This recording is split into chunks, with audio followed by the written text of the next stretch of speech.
Darshan sir, ಈಗ ಗಾಲಿ ಜನಾರ್ದನ್ ರೆಡ್ಡಿ ಅವರು ಶ್ರೀರಾಮುಲು ಅವರು ಅಧಿಕಾರದಲ್ಲಿ ಅಂದರೆ ಅವರು ಬಳ್ಳಾರಿ ಇರೋವರೆಗೂ ಶಾಂತವಾಗಿತ್ತು, ಕಾನೂನು ಸುವ್ಯವಸ್ಥೆ ಚೆನ್ನಾಗಿತ್ತು. ನಾರಾ ಭರತ್ ರೆಡ್ಡಿ ಬಂದು ಹಾಳಾಯಿತು, ದೊಂಬಿ ಗಲಾಟೆ ಶಾಂತಿ ಕದಡುವಂಥ ಕೆಲಸ ಆಯಿತು ಅಂತ ಅವರೇ ಕಾರಣ.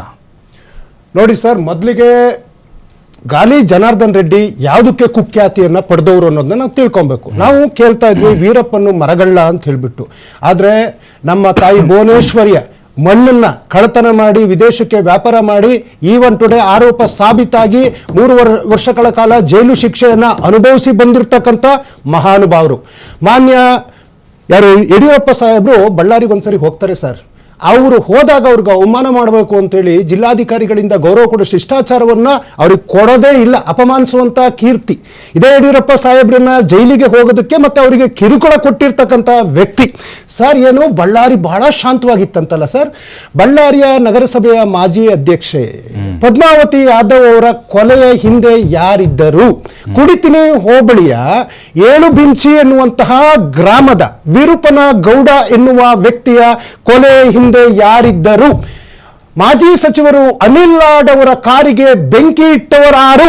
ಇವರ ಆಳ್ವಿಕೆಯ ಸಂದರ್ಭದಲ್ಲಿ ಬಳ್ಳಾರಿ ಹೇಗಿತ್ತು ಅನ್ನುವಂಥದ್ನ ನಾವು ನೋಡಿದೀವಿ ಸರ್. ಬಳ್ಳಾರಿಗೆ ಹೋಗಿ ನೋಡೋದಕ್ಕಿಂತ ಹೆಚ್ಚಾಗಿ ಬೆಂಗಳೂರಿನ ಹೃದಯ ಭಾಗದಲ್ಲಿರ್ತಕ್ಕಂಥ ವಿಧಾನಸೌಧದಲ್ಲಿ ಇದೇ ಶಾಸಕ ಏನು ಅಣ್ಣ ತಮ್ಮಂದಿರೆಲ್ಲ ಸೇರಿ ಯಾವ ರೀತಿ ವಿಧಾನಸಭೆಯ ಇತಿಹಾಸದಲ್ಲಿ ಆ ರೀತಿಯಾದಂತಹ ಪ್ರಾಸನ ಅಲ್ಲಿ ಆ ಪಂಥಾಹ್ವಾನ ಕೊಟ್ಟಿದ್ದೇನು, ನೀವು ಬಳ್ಳಾರಿಗೆ ಕಾಲಿಡೋದಕ್ಕೆ ಬಿಡಲ್ಲ, ನಿಮಗೆ ತಾಕತ್ತಿದ್ರೆ ಬನ್ನಿ ಅಂತೇಳಿ ನಮಗೆ ನಾವು ವಿರೋಧ ಪಕ್ಷದಲ್ಲಿದ್ದಾಗ ಇವರ ಹಲ್ಚಲ್ಗಳು ಏನಾಯ್ತು, ನಾವು ಬಳ್ಳಾರಿಗೆ ಆ ಸವಾಲನ್ನು ಸ್ವೀಕರಿಸಿದ್ವಿ, ಬಳ್ಳಾರಿಗೆ ಹೋದ್ವಿ, ಎಲ್ಲದೂ ಆಯ್ತು ಸರ್. ಇವತ್ತು ಏನು ಗಾಲಿ ಜನಾರ್ದನ್ ರೆಡ್ಡಿ ಪರವಾಗಿ ಅಥವಾ ಶ್ರೀರಾಮ್ ಪರವಾಗಿ ಸುಮಾರು ಮಾತುಕತೆಗಳನ್ನ ಮಾಡ್ತಾ ಇದಾರಲ್ಲ ಸರ್.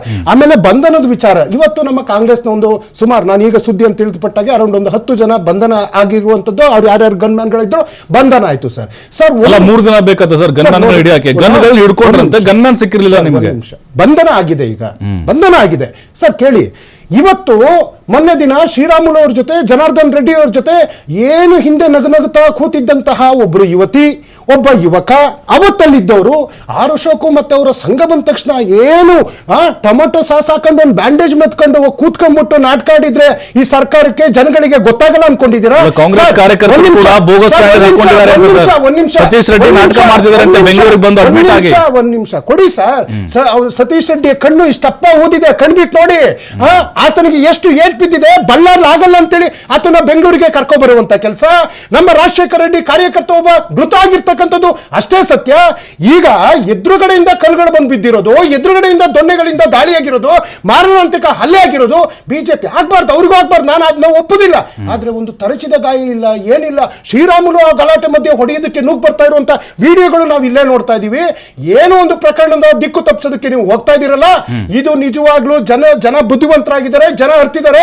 ಈ ರೀತಿಯಾದಂತಹ ನಾಟಕ ನೀವೆಷ್ಟು ಮಾಡ್ತೀರಿ ಅಂತ ಗೊತ್ತಿದೆ. ಆಯ್ತು, ಇವತ್ತು ಒಂದು ಗಲಾಟೆ ಬ್ಯಾನರ್ ವಿಚಾರಕ್ಕೆ ಇಷ್ಟು ಪ್ರಶ್ನೆ ಮಾಡ್ತಾ ಇದ್ರಲ್ಲ, ಸಕ್ರಾಯಪಟ್ಟಣದಲ್ಲಿ ಗಣೇಶ್ ಗೌಡ ಅನ್ನುವಂತಹ ಗ್ರಾಮ ಪಂಚಾಯತಿಯ ಸದಸ್ಯ ಕಾಂಗ್ರೆಸ್ ಕಾರ್ಯಕರ್ತನ ಇದೇ ಬಜರಂಗ ದಳದವರು ಕೊಚ್ಚಿ ಕೊಂದ್ರಲ್ಲ, ಅವತ್ತು ಇವ್ರು ಏನಾದ್ರು ಹೋಗಿದ್ರ? ಕಾಂಗ್ರೆಸ್ ಕಾರ್ಯಕರ್ತ ರಾಜಶೇಖರ ರೆಡ್ಡಿ ಕೊಲೆಗೆ ಕಾಂಗ್ರೆಸ್ ಕಾರಣ ಅನ್ನುವಂತ ಆರೋಪ ಇದು ಬಿಜೆಪಿ ಅವರದ್ದು.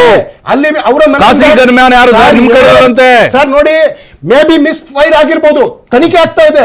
ಆತನ ಮೇಲೂ ಶಿಕ್ಷೆ ಏನು ಕಾನೂನಲ್ಲಿ ಜನಾರ್ದನ್ ರೆಡ್ಡಿ ಮನೆ ಕಡೆ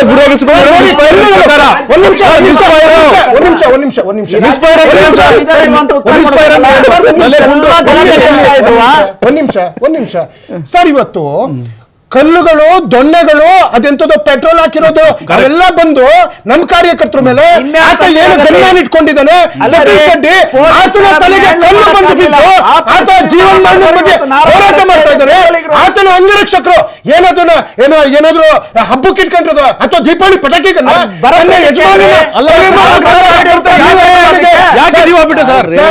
ಕಾಂಗ್ರೆಸ್ ಅದು ಕಾರಣ ನೇರವಾದಂತ ಹೊಣೆ A1 ಆರೋಪಿ ಜನಾರ್ದನ್ ರೆಡ್ಡಿ, A2 ಆರೋಪಿ ಶ್ರೀರಾಮ್ ಅವ್ರು ಏನ್ ಮಾಡಿದ್ದಾರೆ ಅನ್ನುವಂಥದ್ದು ಇಡೀ ಜಗತ್ತಿಗೆ ಗೊತ್ತಿದೆ.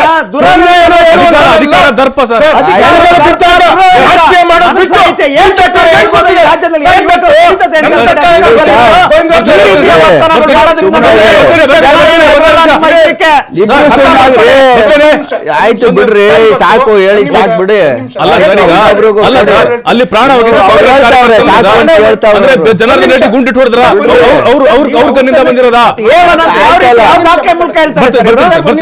ಒಂದ್ ಬ್ರೇಕ್ ಸಮಯ ಇದೆ, ಬಂದ್ಬಿಡ್ತೀನಿ. ಒಂದ್ ಸೆಕೆಂಡ್ ಸರ್, ಇವತ್ತು ಆ ಕುಟುಂಬದ ಜೊತೆಗೆ ಇಡೀ ಎಲ್ಲ ಶಾಸಕರುಗಳು ಸಚಿವರುಗಳು ಹೋಗಿ ಅವರಿಗೆ ಆರ್ಥಿಕ ನೆರವನ್ನು ಕೊಟ್ಟು ಮಾಡಿದ್ವಲ್ಲ. ಖಂಡಿತ. ಬಿಜೆಪಿ ಅವರಿಗೆ ನಿಜವಾಗ್ಲೂ ಮನುಕುಲದ ಮೇಲೆ ಬೆಲೆ ಇದ್ದಿದ್ರೆ ಆ ಕುಟುಂಬಕ್ಕೆ ಹೋಗಿ ಸಾಂತ್ವನ ಹೇಳಿ ಆ ಸಾವಿಗೆ ಆ ನಾಯಕರುಗಳು ಹೋಗಿ ನಿಂತ್ಕೊಂಡ್ಬಿತ್ತಲ್ಲ. ಈ ರಾಕ್ಷಸಿಯ ವರ್ತನೆಗಳು ಬಿಜೆಪಿ ಅವರಿಗೆ